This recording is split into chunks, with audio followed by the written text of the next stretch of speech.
I want to explain something for a moment. It was way back in 1961. I was 26 years old. You can do the math. It's been a while ago. And I had been working at very ordinary jobs since I quit school. And I left school, I had 2 months high school. And I had no business experience, so I just took any ordinary job I got, and I was always stumbling from one job to the next. So I wasn't earning very much, and I was always in debt. And I met a man by the name of Ray Stanford. He obviously saw something in me that I didn't see in myself. And he said, "Bob, if you'll do exactly what I tell you," he said, "you can have anything you want." Now, of course, I didn't really believe that, but I believed he believed it. And he suggested I take and I buy this book and read it. It's Think and Grow Rich by Napoleon Hill. Now, that's well over 50 years ago. I'm still reading it, and I read it every day. I don't read from page 1 to page 2. I just open it wherever I find myself, and I start reading it. And it was sometime after that that I was introduced to this recording. Now, this is what used to call a long playing record. And I would listen to this over and over and over again. And my life started to change, and it started to change dramatically. And Earl Nightingale took the book and recorded this. He condensed the book and recorded it onto a record. And it was his voice that caught me first, and then what he was saying. I had never heard a person talk like he was talking. And everything in my life started to change, and started to change very fast. I went from earning $4,000 a year to $15,000 a month in 1 year. No experience. In fact, I started cleaning offices. I just started an office cleaning company, and it grew. And then I started to open offices in other cities. I was in Toronto, Montreal, Boston, Cleveland, Atlanta, London, England. And it just took off like a rocket. Now, I found that Earl Nightingale had recorded a lot of material.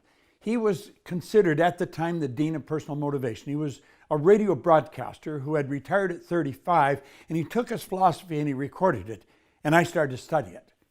I eventually left the business I was in, and I went to work with Earl. And I spent 5 years with him. Earl Nightingale and Lloyd Conant, his business partner. They were really the founders of the personal development industry as we know it today in recorded fashion. I spent 5 years there. It was a phenomenal experience. And I began to put all of their material to work. And one day I took my pen and I sat down and I said, I'm going to build a company that operates all over the world.